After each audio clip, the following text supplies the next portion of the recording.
আমার অভিভাবক একমাত্র আল্লাহ, আল্লাহর জিকির করব, রক্ষা করার মালিক আমার আল্লাহ।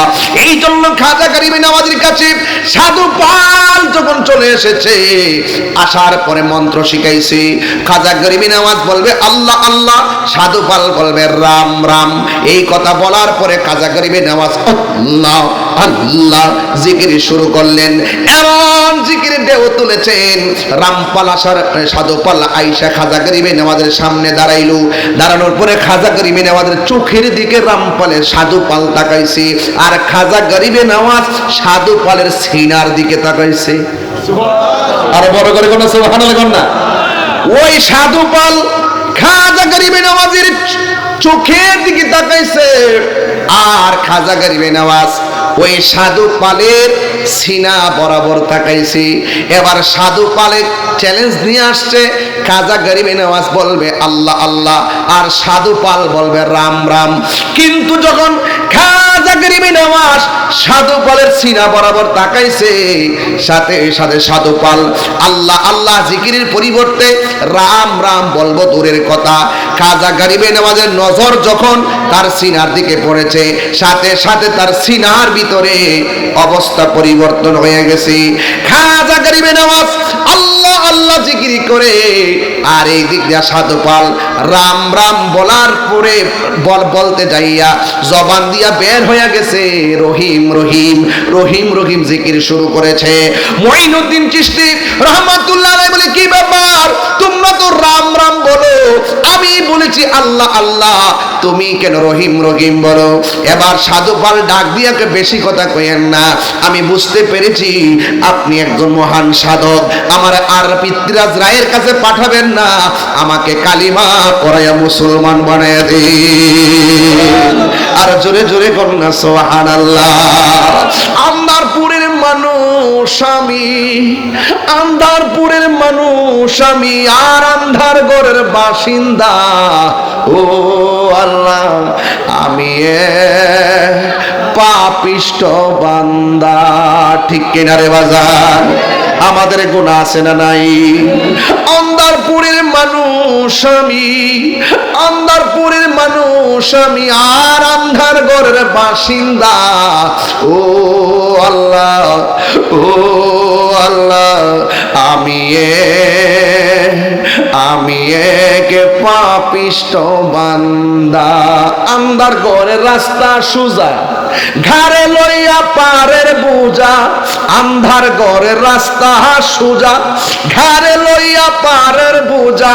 আল্লাহ রাসূল মুর্শিদ বোঝা, আল্লাহ রাসূল মুর্শিদ বোঝা, এই তাহিরির দান্দা গো।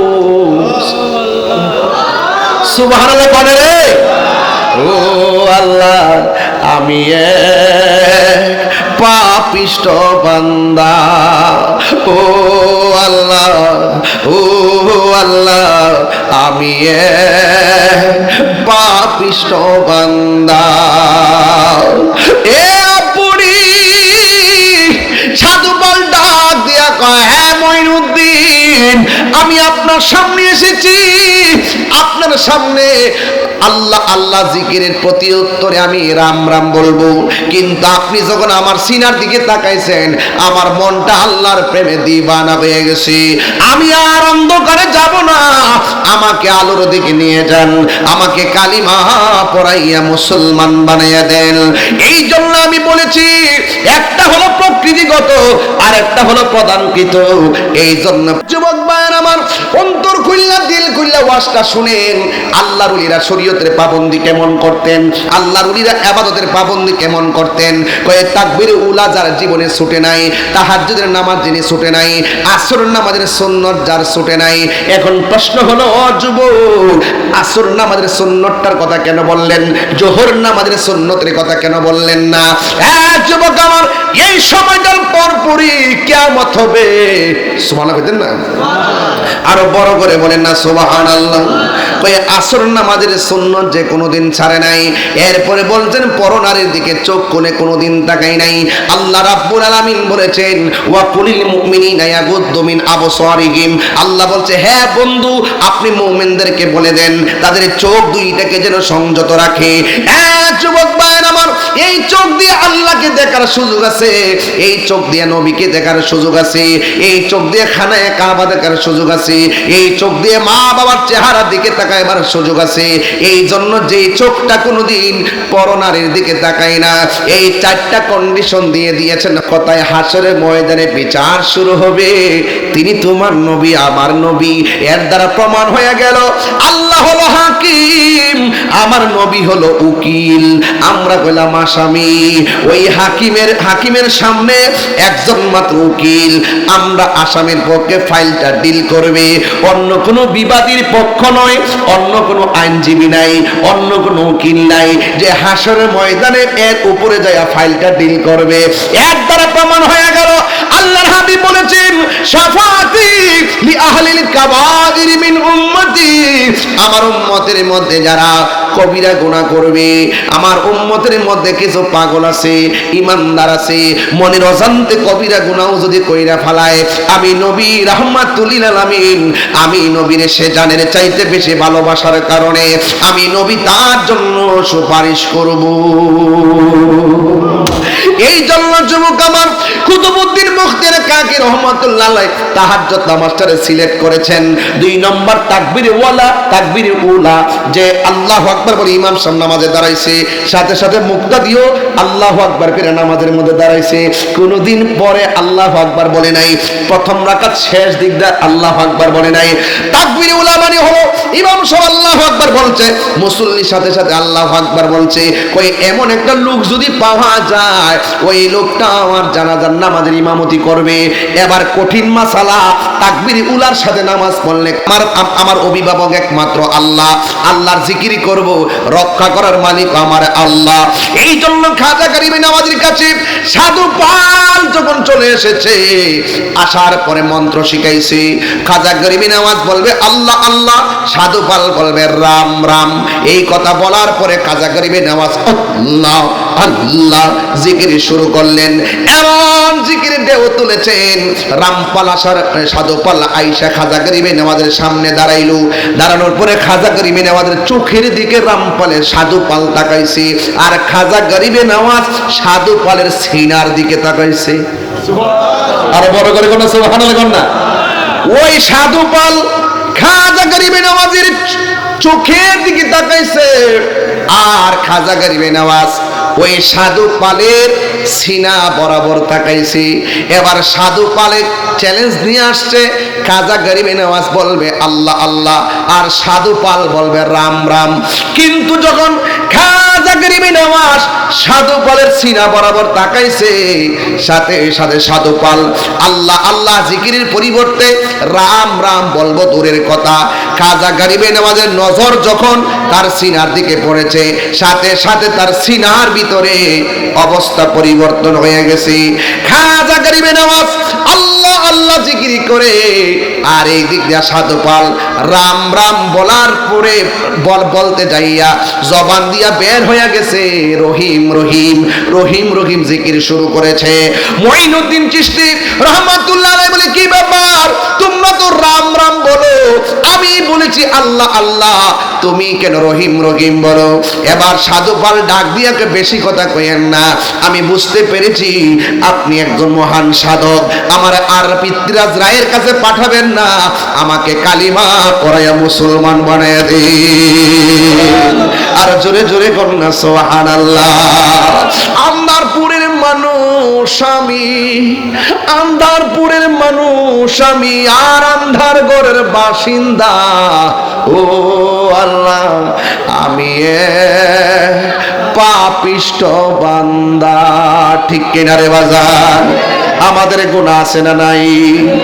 আন্দারপুরের মানুষ আমি, আন্দারপুরের মানুষ আমি, আর আন্ধার ঘরের বাসিন্দা, ও আল্লাহ ও আল্লাহ আমি পাপিষ্ট বান্দা, আন্ধার ঘরের রাস্তা সোজা, ঘাড়ে লইয়া পারের বোঝা, আন্ধার ঘরের রাস্তা সোজা, ঘাড়ে লইয়া পারের বোঝা, আল্লাহ রাসূল মুর্শিদ বোঝা, আল্লাহ রাসূল মুর্শিদ বোঝা, এই তাহিরির দান্দা গো। সুবহানাল্লাহ বলে রে। ও আল্লাহ, আমি এক পাপিষ্ট বান্দা, ও আল্লাহ, ও আল্লাহ, আমি এক পাপিষ্ট বান্দা। এ বুড়ি সাধু বল ডাক দিয়া কয়, হ্যাঁ মঈনুদ্দিন, আমি আপনার সামনে এসেছি, আপনার সামনে আল্লাহ আল্লাহ জিকিরের প্রতি উত্তরে আমি রাম রাম বলবো, কিন্তু আপনি যখন আমার সিনার দিকে তাকাইছেন, আমার মনটা আল্লাহর প্রেমে দিবানা হয়ে গেছে। আমি আর অন্ধকারে যাব না, আমাকে আলোর দিকে নিয়ে যান, আমাকে কালিমা পড়াইয়া মুসলমান বানাইয়া দেন। এই জন্য আমি বলেছি, একটা হলো প্রকৃতিগত আর একটা হলো প্রধানকৃত। এই জন্য প্রকৃতিগত যারা, এরা হলো মাদারাজাত আল্লাহর ওলি, যারা বেলায়েতের পাওয়ার নিয়ে দুনিয়ার মধ্যে আসে। আল্লাহর ওলিরা এমন আল্লাহর ওলি, হযরত কুতুবউদ্দিন মুখতিয়ার কাকি রাহমাতুল্লাহ আলাইহি তিনি বললেন, এ পৃথিবীর মানুষ সন্তান ডাক দিলেন, আপনজন ডাক দিয়েছি, মুরিদান ডাক দিয়েছি, সবাইকে ডাক দেওয়ার পরে, সবাইকে ডাক দেওয়ার পরে ইন দি মিন টাইমে ডাক দিয়ে বলি, এ যুবকের দল, ও মুরিদানের দল, আমার সময় অন্তিম হয়ে গেছে। আল্লাহর ওলিরা বলার ক্ষমতা আছে না নাই? আর জোরে কোন আছে না নাই? আমার সময় অন্তিম হয়ে গেছে, আমাকে দুনিয়া ছেড়ে চলে যেতে হবে।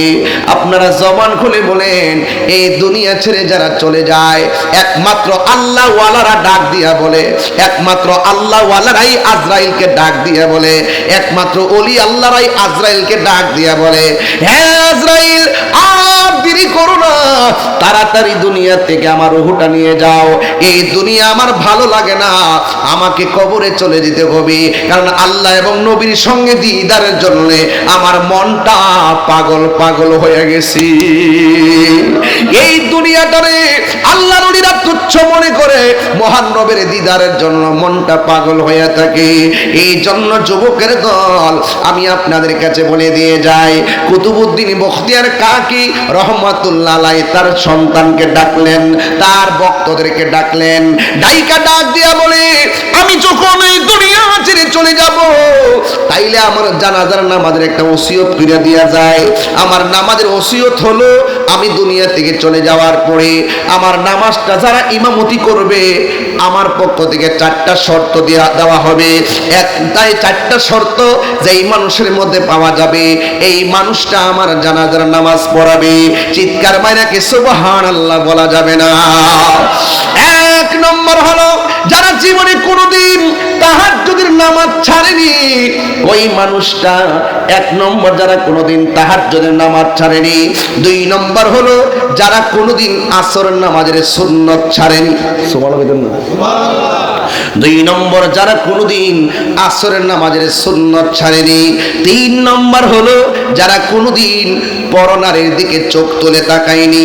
এক একটার ওজন কি কম না বেশি? এইভাবে 4টা ওসিয়ত করে গেছে। ওসিয়ত করার পর এই মানুষগুলা কিন্তু খুঁজে পাওয়া বড় কঠিন, কিন্তু জিন্দা থাকা অবস্থায় এই মানুষগুলো খুঁজে পাওয়া বড় দুষ্কর হয়ে গেছে। আল্লাহর ওলিরা যত ইবাদত করে সব সময় গোপন রাখে, এই অন্তর খবর জানে একজন, জবান খুলে বলেন তিনি কে? আরো চিৎকার মেরে কোন তিনি কে? যুবকের দল, পায়ের মধ্যে হাত দিয়া বলি, ডাক দিয়া বলতেছে, জীবনে কোনোদিন তাহাজ্জুদের নামাজ ছাড়েনি, নামাজ কাজা করেনি, এবং আসরের নামাজের সুন্নত ছাড়েনি, জীবনে কোনোদিন বেপরদা নারীর দিকে তাকায়নি। বন্ধুরা রে আমার, বিষয়টা বড় কঠিন। তাহাজ্জুদের নামাজের কথা কেন বলছেন? অন্য নামাজ কথা বলতে পারতেন, আওয়াবিনের কথা বলতে পারতেন, চাষতের নামাজের কথা বলতে পারতেন, তাহাজ্জুদের নামাজের কথা কেন বলেছেন? একটা মাত্র কারণে, আমার আল্লাহ কোরআনের মধ্যে বলেছেন ফাতাহাজ্জাত বিহি নাফিলাতাল লাকা আসা আইয়াবাসাকা রাব্বুকা মাকামান মাহমুদা। আল্লাহ রাব্বুল আলামিন হাসরের ময়দানে সব মানুষ যখন নফসি নফসি বলে কাঁদবে, যেই দিন মানুষ নিজেরা নিজের ঘামের মধ্যে সাঁতার কাটবে, যেই দিন মানুষের গোসা থেকে রক্তগুলো চলে যাবে, রান থেকে গোশতগুলো খুলে যাবে, হাড্ডিগুলো শুধুমাত্র কঙ্কাল হয়ে থাকবে, বুকের গোশতগুলো চলে যাবে, গালের গোশতগুলো চলে যাবে, যেই দিন মানুষ নিজের গামে নিজেরা সাঁতার কাটবে, ওই কঠিন মুসিবতের সময় ওই দিন আল্লাহর ছায়া ব্যতিরেকে কোনো ছায়া থাকবে না, সেই দিন আল্লাহর দয়া ছাড়া কোনো দয়া থাকবে না। ওই কঠিন মুসিবতের সময় সব বান্দারা আল্লাহর ডাক দিয়া বলবে আল্লাহ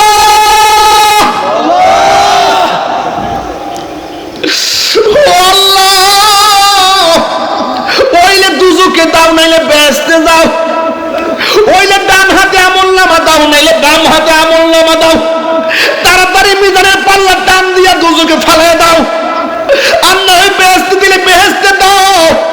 এমন ভাবে গরম পানির মধ্যে দাঁড় করা রাখো না, একদিন না দুই দিন না 50টা হাজার বছর গরম পানির মধ্যে দাঁড় করে রাখবো। আল্লাহু আকবার।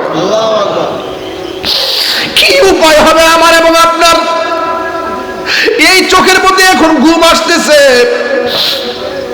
অন্তত আল্লাহরে বলতে পারবেন আল্লাহ উরসে নববীতে যাইয়া বেশি কিছু পারি নাই, আরামের ঘুমটা হারাম করে দিছি। এই আরামের ঘুমটা যদি হারাম করে দেন, অন্তত পক্ষে আপনার জীবন আর আমার জীবনের সকল গুনাহগুলো আজকে মাফ করতে পারে কি পারে না? তাইলে আপনার কাছে বলো 50,000 বছর দাঁড়ায় থাকার পরে এমনি দাঁড়ায় থাকবে না। 50টা বছর গরম পানি অতিক্রম কইরা আদম নবীর কাছে গেছি, যাইয়া বলছি আদম একটু সুপারিশ করে। আদম বলবে আমি পারবো না। সব নবীদের কাছে দৌড়ানোর পর আমরা ডাক দিয়ে বলবো ও আদম শুধু কন্যা, আমরা বিচারটা শুরু করতো। মামলা পেন্ডিং থাকলে বড় অশান্তি লাগে, ওইটা রায় দিয়া দিলে শান্তি এইদিক আর সেদিক। কিছু দেওয়ানি মামলা দেখবেন 12 বছর 14 বছর জুল্লা রয়েছে, বাদী বিবাদী অতিষ্ঠ হয়ে গেছে, কিন্তু ওই হাকিমের রায় পাওয়া যাইতেছে না। এই হাসরের ময়দানে 1,24,000 পয়গাম্বর সবাই শুধুমাত্র বলবে আমি পারবো না। শেষ পর্যন্ত আমি আপনি বলবো ও আল্লাহ বিচারটা শুরু করো। কোন নবী তোমার বিচারের কথা কিছু কইতে সাহস পায় না, একটা মাত্র নবীর কথা দ্বারা বিচারের কাজটা শুরু হবে। তিনি আর কেউ না, তিনি হলো তোমার নবী আমার নবী রহমাতুল লিল আলামিন। আর বড় করে বলেন না সুবহানাল্লাহ। ওরে অন্তরে লাই গাছে আগুন, পানি দিলে নিবে না, জ্বালা জোড়ায় না, জ্বালা জোড়ায় না রে, জ্বালা জোড়ায় না, জ্বালা জোড়ায় না রে। ওরে বেতরে লাই গাছে আগুন, পানি দিলে নিবে না, জ্বালা জোড়ায় না,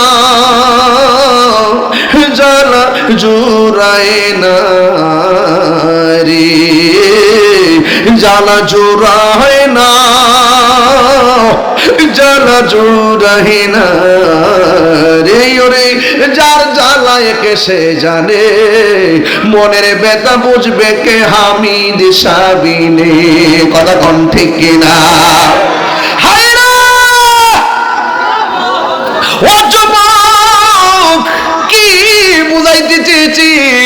ওই তাহাজ্জুদের নামাজের কথা কেন বলেছেন? কারণ ওই কঠিন মুসিবতের সময় সব নবীগণ বলবে আমি পারবো না। একজন নবীর